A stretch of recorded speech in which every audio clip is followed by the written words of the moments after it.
So welcome back to another Gacha React, and this time we got a video from Glaive Kyo talking about the impossible power balance of Wuthering Waves. So I'm pretty sure this video is like made up because like the one who started first is I think Gacha Smack starting about the conversation talking about the Augusta weapon and Gion weapon is like similar. It's not a huge difference when you're using Augusta, when you use those two raw blades. So I'm pretty sure that is where the conversation started. One said like the weapon should be more specific to the character and more like value more if you want to pull for the weapon, right? And the second one said one a generic like general passive for the weapon. So that spikes the question of today's video. So one way to get it out is let Glaive Kyo talk about this. So take away Glaive Kyo. Good deal and a bad one is always shifting, but every now and then a single item is released that forces an entire community to stop and ask, what are we actually paying for? And recently in Wuthering Waves, that item was the signature weapon for the new character Augusta. It's the Augusta this wasn't weapon. your typical case of a weapon being slightly underpowered. Its release sparked a huge debate that touched on everything: the game's excellent balance, the developers' design choices, and the very complicated relationship between a game and its paying players. It became a story about value, about comfort, and a community trying to define what it wants from a game it loves. And the catalyst for this entire story was one creator's very blunt assessment of a single It's Gacha Smack, guys. Gacha Smack is the one who started this first. Released his evaluation of Augusta's new signature weapon, he didn't just dislike it, he called it, quote, the worst investment he has ever made in Wuthering Waves. His frustration, however, stemmed from a deeper issue than the weapon just being weak. In his view, it was a fundamentally bad product. When the community started crunching the numbers, the data backed up his initial feelings. The weapon offered a tiny less than 10% damage. Okay, this is what I'm talking about since the beginning of the video. You guys can see this, the weapon of Augusta and the Gion weapon is like similar value. You know what I mean? I'm pretty sure that Gion weapon is like more generic, so that is make that Augusta can use it to almost the maximum potential of it. So that sparks like, oh, so if I get Augusta weapon and I already get like 8%, is it like worth the 80 pools that you invested in? Or yeah, 80 pools or 70 pools that you invested inside the weapon banner when you can use it on pulling resonator or constellation, whatever you call it, or a new character. That is what Gacha Smack talking about this video. It's like the investment is not too much value compared to getting a new character or like challenging the older signature weapon.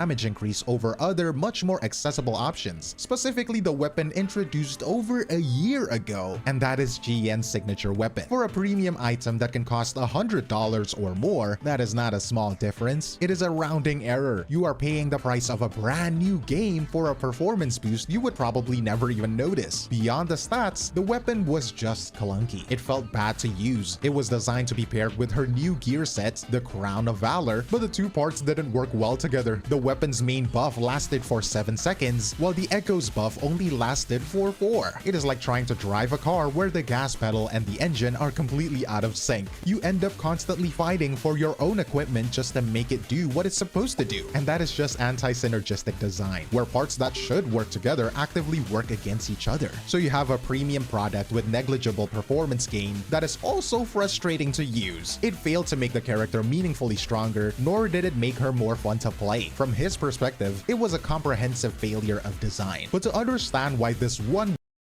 I think I like it. The signature weapon is like more specific for the character. We all know, like I know that is the point of the signature weapon, right? But I just want to make it that signature weapon is feel like more powerful and more like fun to play and more comfort, especially comfort. Like whenever you want to pull a signature weapon, you want comfortability. Means that if I use the signature weapon, it feels like more the game's much more easier to play and You don't have to worry about the switch swap or the buff or anything. You just like do some basic attack and then dish out the big damage. I think that's like what a good signature weapon would like. But it's not. I don't want it to be more like okay. That is what is possible. One is I wanna make it like more specific, like for lower and more damage compared to the other one. And another one is I want it make more generic, like what's that? The the yellow one? The yellow one? Yeah, I think the yellow one is like more general. Weapon sparked such a huge debate, you have to look at the game it exists in, an ecosystem that until this point had been praised for getting all. But the problem with the signature weapon, I don't want it to make it like you need it. Like I want it like the signature weapon is like more like a one. It's like a what I want, not a need, not a necessary. Similar like I could say like Honkai Star in the the girl high not Hayaslim. I think Hayaslim the the unicorn fat guy. Yeah, the unicorn fat one. Like her light cone and like you need her light cone to make her kid like work properly. I do not want that to happen. Like legit, I do not want that to happen. I want like the signature weapon to be more like good for the character and like easier to play. Like a one. I do not want the signature weapon a need. If you guys what I mean. Almost everything right. And that is not an exaggeration. For the most part, Wuthering Waves has maintained a level of balance that is almost unheard of in this genre. The biggest issue in any gacha game is power creep, when new characters are so much stronger than the old ones that your previous investments become useless. This results in a treadmill, where players have to keep spending, keep pulling the new characters just to keep up. Gacha Smack himself Like Honkai Star Rail. contrasted this with games like Honkai Star Rail, which he pointed to as an example of where this kind of aggressive power creep can become a serious problem. In that game, for instance, new damage-dealing characters are often released with a significant vertical leap in power. The arrival I think Genshin and Wuthering Wave wouldn't face this in the future. Like I do not want a weapon like I like a new type of weapon like you can punch or using a different type of weapon, but do not change the core of the weapon, like the new core element type. Just like for example in Honkai Star Rail, I think they gonna like release a new element inside the game. So take example like remembrance, right? Take example like remembrance. So before 5.0, you don't have any remembrance card or light code. So by the time customers come, you don't have any best signature weapon, like best signature free play weapon, since the one in Herta shop is like not even synergized with her. So it's like more like a need to pull her signature weapon in order to make her like fun to play or like good to play. You know what I mean? I do not want that. I want it's like more like to make the characters like fun and more comfortable to play with.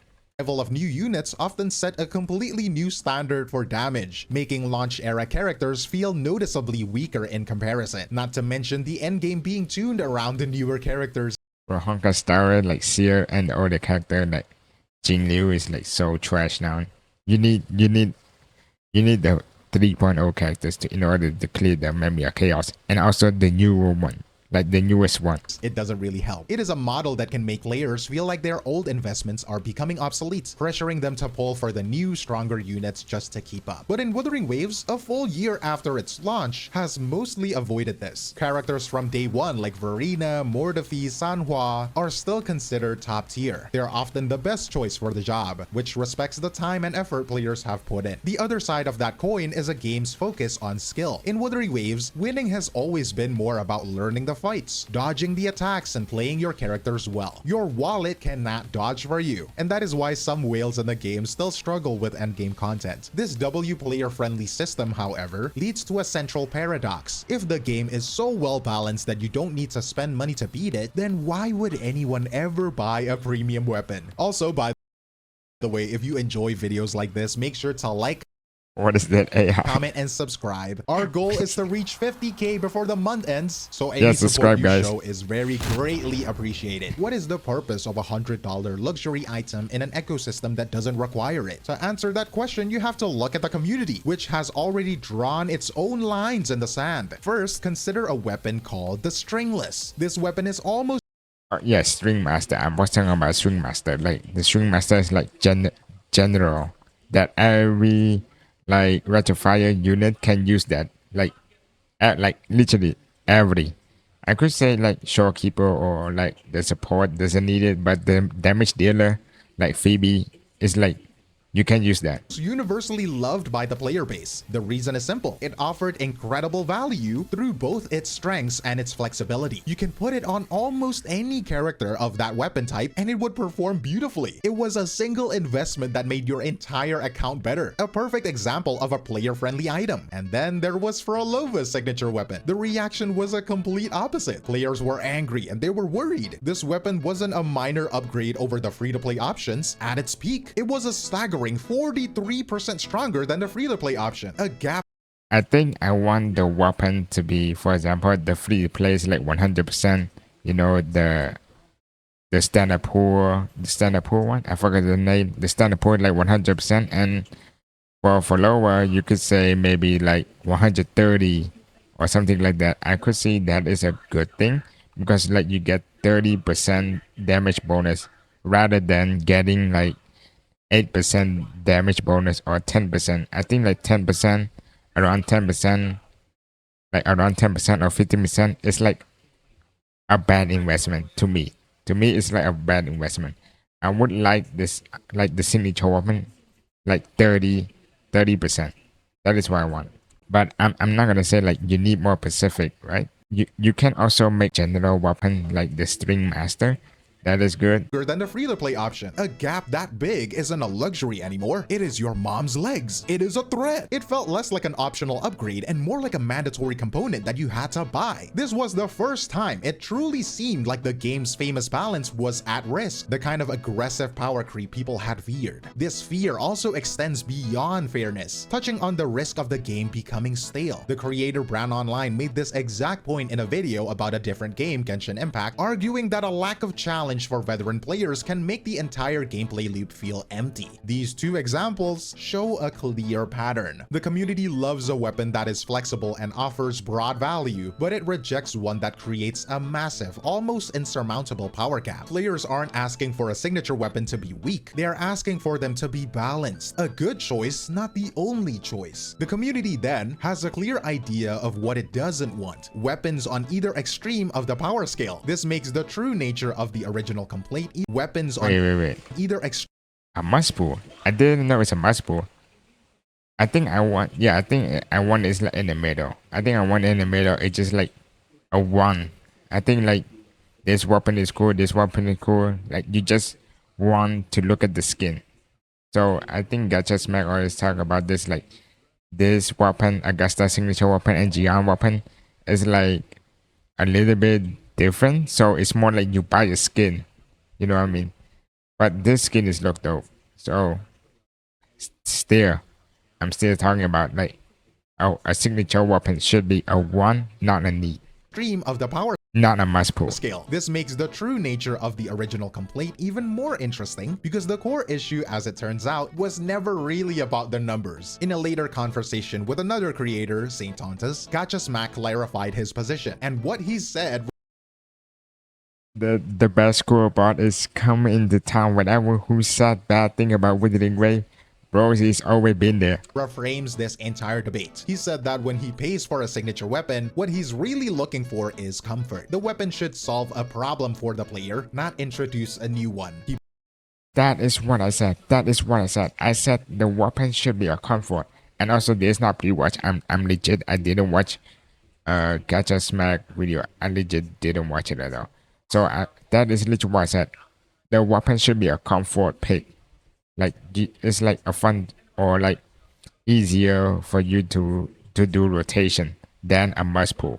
pointed to other weapons in the game that have simple, powerful effects that just work. You equip them, play the character normally, and you get the benefit without any extra homework. Augusta's weapon did the exact opposite. Instead of making her easier to play, it forced you into one single rigid rotation. If you deviated from that perfect sequence of moves even slightly, your performance would just fall off a cliff. It is not a comfort, it is a straitjacket. Okay, I didn't know that. It locks you into one playstyle and punishes you for trying anything else. And this is where the economic argument comes in. He argued that some weapons in the game are flexible, you can use them on many different characters, giving them broad value. Augusta's weapon is not like that. It is a niche weapon, meaning it is only really good for her. When an expensive item is only useful for one character, it absolutely has to deliver a massive spike in either performance or comfort to be worth that price. In fact, Gacha Smack even offered an alternative to a pure power spike, stating that he would actively prefer aesthetic power creep, meaning he would be rather if the value came from the weapon being cosmetically superior and looking incredible, rather than just having bigger damage numbers. True. I want cosmetic more. Like when I first see weapon, I mostly look out for cosmetic. That is why you don't see most of my count or in Hunger Star or Genshin Impact or ZZZ. I didn't pull the W engine for the power boost, but maybe you can say Miyabi I pulled for because of the power.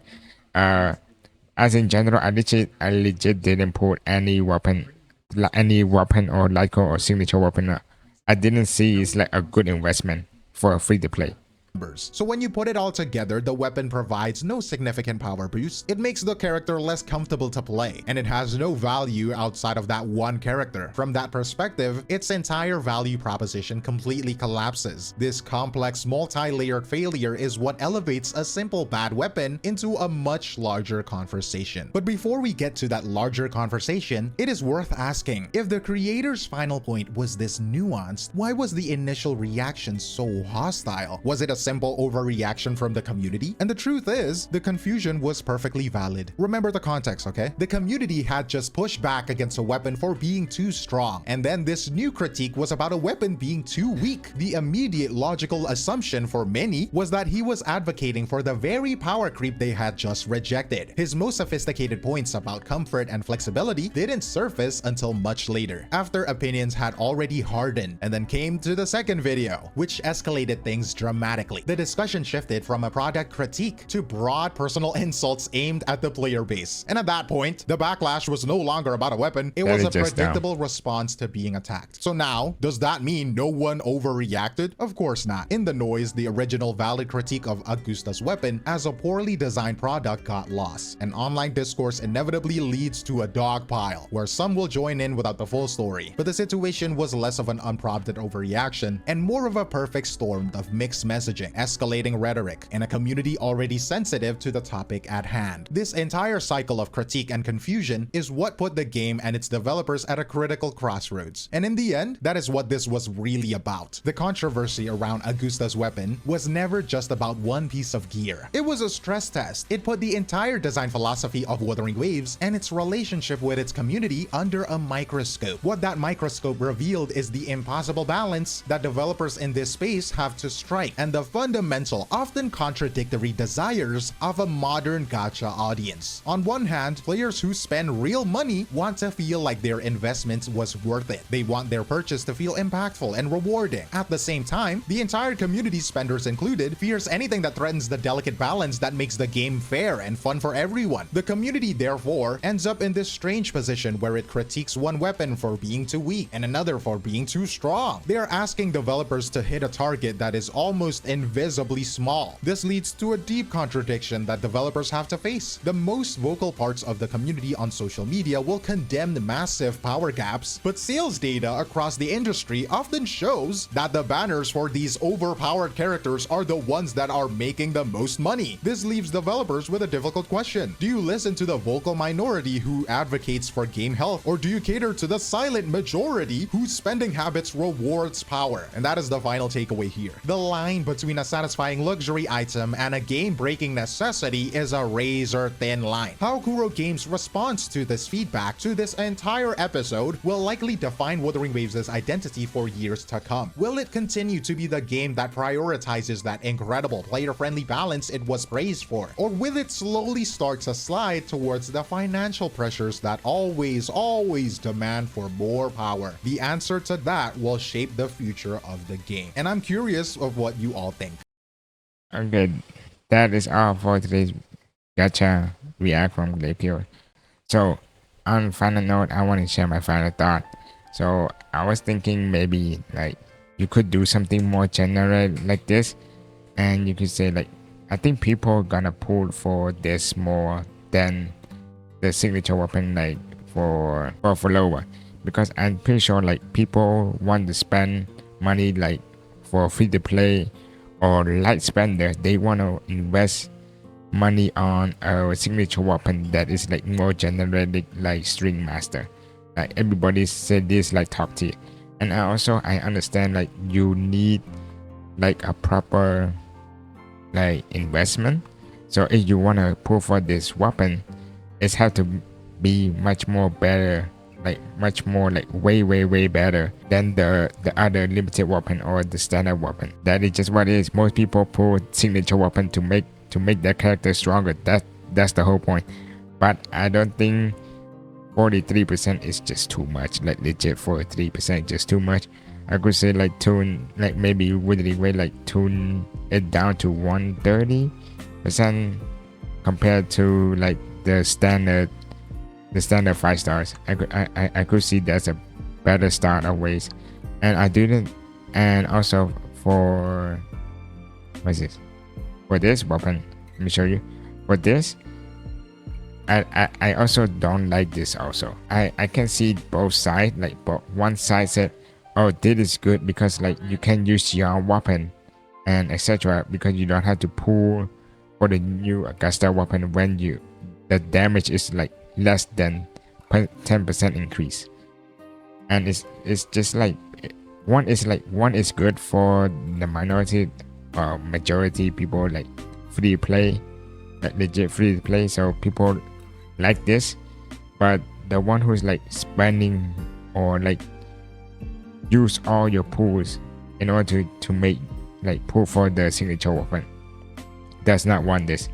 I think maybe go like 130 is like the best shot, and Geon weapon is not like too generic. I don't know. I think that's just my take, but my favorite take of them all is to make the weapon is a 1. I mean, yeah, a 1. Like you want this weapon because it's look cool, it helps you comfortability in playing the character, and not introduce a new one like the fat unicorn in Hunger Star Light Cone. I do not want that at all, and it's not a must pull. It's like a 1 issue, you know what I mean? So I think that's just my take of them all. So yeah, I think if you do something like phrolova, people could say, oh, maybe it's like power creep issue because like the signature weapon and the standard weapon is like a really huge gap. So people think it's like, oh, maybe you need the weapon in order to clear the game, you know what I mean? But at the end of the day, I could say like either like standard or signature weapon. If you can clear the end game, that is just like fine. That like if you still clear the end game or like second differences or 10-second differences, it's fine as long as you complete the end game with 1 try or 2 try and comfort and having fun. That is good balancing of Kuro game, and I also experienced it, but not the Kuro one because I also make a video about it. And the buff is just, I think like the tower buff is just like too specific to the new characters, and it's separate from the weapon. So we're not gonna talk about that. We're gonna talk in the later video when I release it. So yeah, I think that's all my takes. The weapon, the signature weapon should be a 1 and not a must pull. That is all. and do not become hungry. Sorry. Anyways, that's all for today's videos. I hope you guys enjoy. I'll see you next one. Bye bye.